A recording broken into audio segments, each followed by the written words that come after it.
Langsung ke Bung Erwin. Bung Erwin nonton kan waktu lawan Libanon kan ya? Iya. Melihat pasti impresif dong, ngelihat permainan walaupun tidak ada gol di situ. Ini kan modal kita nih untuk menghadapi Arab Saudi, walaupun kita gagal melawan Kuwait. Saya boleh bilang nggak impresif. Boleh, boleh. Boleh saja. Kalau lawan idola soalnya harus minta izin dulu kalau nggak setuju. Karena banyak yang impresif kan, banyak yang happy itu. Saya membayangkan gini, segitu banyak peluang gitu ya, meskipun nggak ada yang on target gitu, itu nggak jadi gol, nggak ada peluang, nggak ada on target gitu.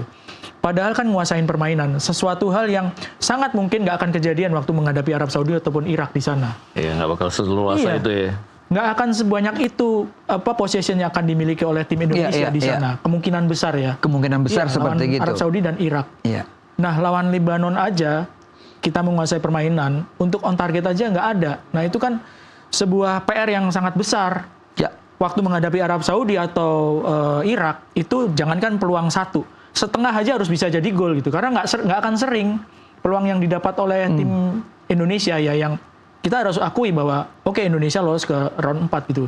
Tapi untuk level Piala Dunia, untuk level tim yang mapan di Asia, ya Arab Saudi sama Irak itu ada di atas Indonesia gitu. Ya, mereka punya sejarah yang bagus, mereka punya kompetisi yang bagus, pemain-pemain level dunia ada di situ dalam sebuah ekosistem kompetisi yang bagus gitu. Jadi pemain-pemain timnasnya juga levelnya juga di level yang bagus gitu. Nah, ketika menghadapi Arab Saudi mendapatkan peluang itu cuma setengah, ya harus bisa jadi gol. Istilahnya kan seperti itu. Nah, waktu lawan Lebanon kan susah untuk mendapatkan peluang. Chinese Taipei ya oke lah ada gol, tapi kan bukan level kita gitu. Dan kalau misalkan mau simulasi melawan Arab Saudi, ya lawannya bukan mereka, lawannya bukan Chinese Taipei, tapi Kuwait yang batal datang. Mereka nggak jadi datang, ya udah nggak ada simulasinya yang kalau cari menang aja kan ngapain? Orang kita berharap bisa mendapatkan lawan yang gambarannya seperti Arab Saudi atau Irak gitu. Jadi menurut saya nggak impresif sih menghadapi Lebanon gitu ya, dengan position seperti itu. Nggak ada shot on target loh, Om Boy.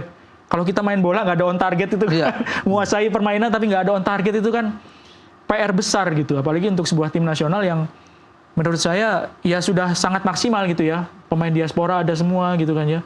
Oke lah nggak ada Ole Romeni yang selama ini menjadi juru gedor gitu. Tapi pemain-pemain lain kan untuk on target sampai nggak ada itu kan aneh ya. Iya, susah lah. Nah, saya tuh ngelihat pertandingan terbaik kita lawan di selama kualifikasi putaran ketiga itu babak pertama lawan Arab Saudi waktu main di Jeddah. Yang kita unggul terlebih dahulu 1-0. Babak keduanya kita keteteran. Sampai mereka punya 2 peluang, 1 digagalkan oleh Martin pas penalti 1-1.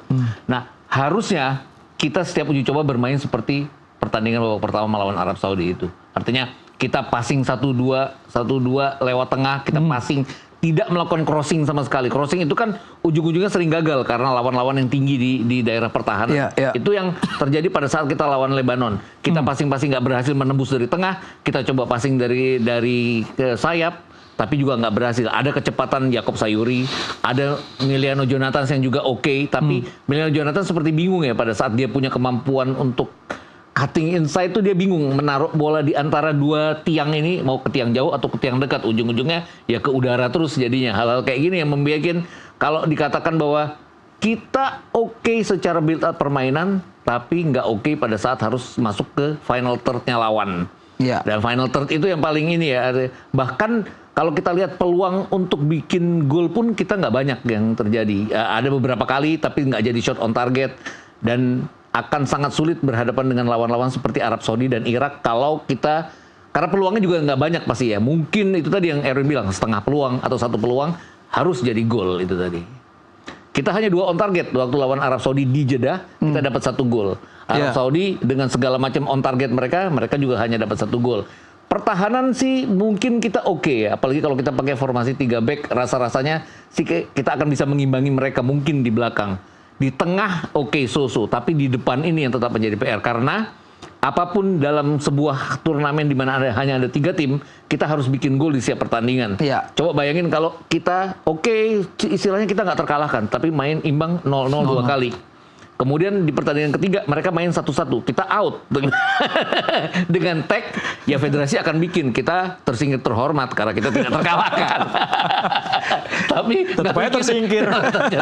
Kan sekarang sebenarnya gini, kalau pelatihnya masih terdahulu mungkin dimaafkan seperti itu. Oh kita hebat bisa tahan Arab Saudi, bisa tahan Irak, kita sampai putaran keempat.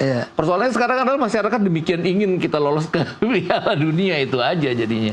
Tekanannya itu akan ada ke Pak Erik lagi, walaupun tekanan itu ya seharusnya bisa dihindari dengan kita mencoba berbuat sesuatu jadinya. Iya, berarti memang kita masih agak sedikit khawatir gitu ya. Iya kan, kita senang lihat gaya permainan, perpindahan, pemain-pemain baru yang bisa langsung adaptasi kan, seperti Emiliano. Tapi ya tadi, on target nggak ada. Iya, nggak ada Ole lagi ya. Kalaupun ada kan nggak mudah untuk orang yang pemain yang habis mengalami cedera cukup lama, operasi, terus main dalam sebuah pertandingan yang penting gitu, dan itu memang menjadi titik lemah Indonesia gitu ketika nggak ada Ole. Karena di sektor lain saya pikir sudah cukup ini ya, sudah cukup mapan ya, sudah cukup mapan. Di belakang ada Jayzes, dari belakang dari kiper kita punya sekarang punya 2 kiper yang sama-sama sama-sama bagus. Ya, satunya main di Italia, satu main di Amerika. Kalau suruh memilih, Anda memilih siapa? Kalau belakangan Emil.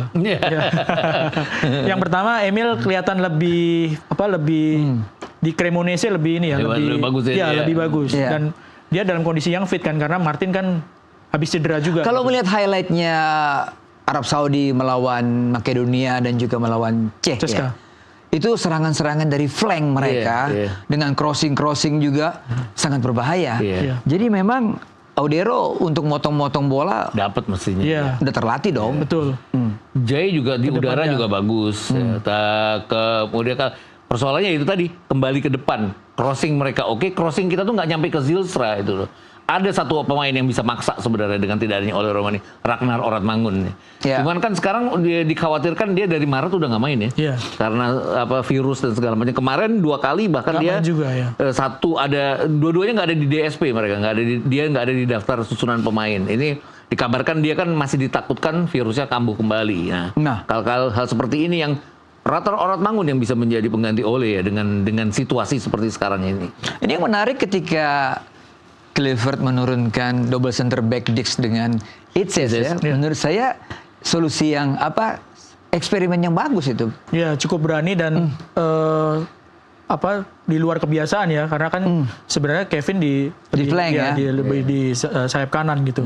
Cuma itu tadi Bang Boy, kelihatan menjadi bagus, nggak kebobolan karena memang tekanannya nggak ada gitu ya. Tekanannya sedikit sekali gitu.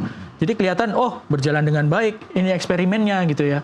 Tapi sekali lagi, kalau nggak ada tekanannya, kalau untuk pemain belakang ya kita nggak bisa ngelihat kan seperti apa mereka ketika mendapatkan tekanan. Apalagi kalau tekanannya tuh bertubi-tubi gitu. Di kandang lawan bertubi-tubi, dalam kondisi lelah, misalnya tertinggal gitu ya.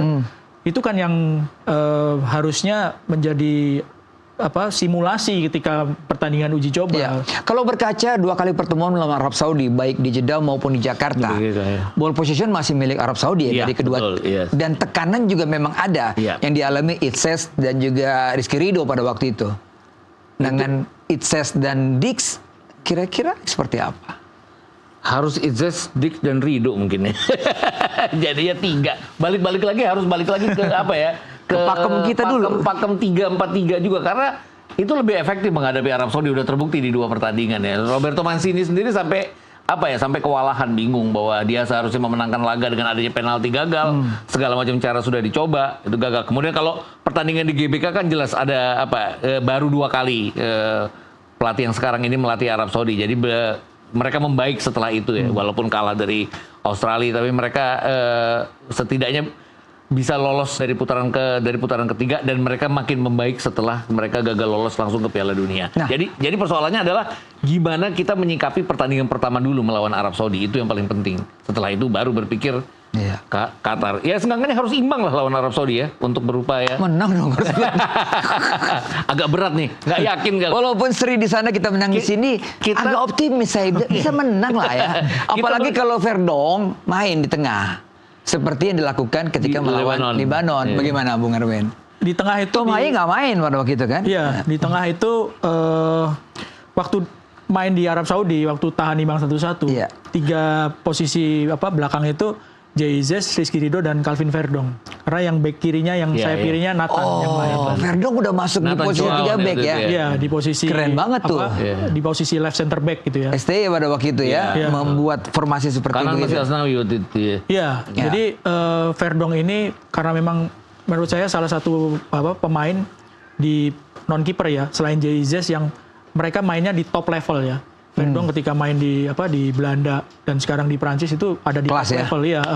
Dia bukan cuma jadi pemain pelengkap, meskipun kan nggak mudah untuk jadi pemain Indonesia yang mendapatkan tempat karena kan non Uni Eropa. Kalau main di Eropa itu kan Ya. dapat tempat, mendapatkan tempat itu bukan hal yang mudah, dan Verdong bisa membuktikan dia bahkan pindah klub seperti Jay-Z, dia Keren. tetap jadi pilihan utama. Ya. Jadi main di left center back atau di wing back kiri atau main di tengah sekalipun, Di DM, ya itu saya pikir Verdong punya kapasitas untuk itu. Meskipun sebenarnya kalau di tengah sudah cukup aman ketika melihat Pelupesi gitu ya. Iya. Iya, sesama Ambon.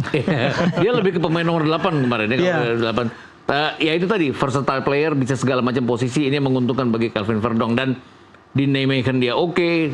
Di Nijmegen bahkan dia di back kiri oke. Di Iya. center back juga oke. Kalau Nijmegen ingin bermain dengan 3 center back, dia yang masuk ke sebagai center back di kiri. Jadi Verdong nggak usah dipertanyakan, oke. Dan kalau lihat golnya Arab Saudi kan, Verdong yang dari kiri pindah ke kanan Iya. saat Iya. itu gol keduanya ya. Iya, iya. Bisa jadi Dan beberapa kali Verdong itu waktu main di Liga Belanda itu masuk dalam team of the week. Jadi bukan Betul. cuma main aja gitu, tapi dia masuk dalam team of the week Iya. ketika dia main bagus bersama klubnya. Tom Haye ketika di Persib, apakah ada sesuatu yang dia dapat untuk kontribusi ke timnas? Karena kan dia cukup lama nih Iya. untuk mendapatkan klub. Sekarang dapat di Persib. Anda melihatnya seperti apa? Dari 1 pertandingan, 2 pertandingan membela Persib? Kan nggak langsung jadi starter Iya. di pertandingan pertama. Dan salah satu PR terbesar ya buat Tom Haye selama dia main, selama kita lihat itu kan dia agak jarang atau bahkan mungkin nggak pernah main selama 90 menit. Ya. PR-nya kan itu. Iya. Fisik dia. PR-nya harus diakui adalah dia nggak bisa main secara 90 menit. Apalagi kemarin sempat nggak dapat klub lama gitu ya. Latihannya seperti apa itu, dan terbukti di Persib selain karena memang pemain-pemain tengahnya Persib itu juga banyak, Ya. dia juga harus mengejar ketertinggalan dalam hal fisik gitu ya. Dan yang paling kelihatan kalau Tom Haye dan pemain-pemain asal Eropa kan di kondisi yang panas kan, di cuaca yang panas gitu, di iklim yang panas. Di Arab Saudi kan panas. Jadi ini menurut saya ya banyak PR yang harus dikejar oleh Tom Haye Iya. kalau dia mau dapat tim tempat starter gitu. Iya, kita berebut lapangan tengah untuk melawan Arab Saudi nanti. Iya. Dan kalau melihat ketika melawan Libanon dengan 3 Kambuaya, Pelupesi dan Dean James, gimana menurut Anda? Harusnya sih kemarin sih oke, tapi balik-balik Iya. lagi. Lawannya juga tidak. Lawannya itu udah cepet-cepet mau mundur ke belakang gitu loh. Jadi di tengahnya ya benar-benar milik kita. Tapi ada satu pertandingan sebenarnya, tapi ini balik-balik lagi. Saya nggak pernah merhatiin Patrick Kluivert ngelatih gimana, nggak pernah dapat kesempatan. Iya. Tapi pada saat kita di GBK November 2024, H-1 sebelum lawan Arab Saudi, itu kan kita set kamera karena kita waktu itu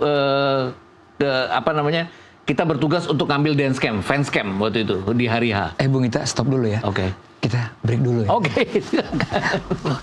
Kita kembali setelah pariwara berikut ini. Nanti kita lanjutkan. Oke.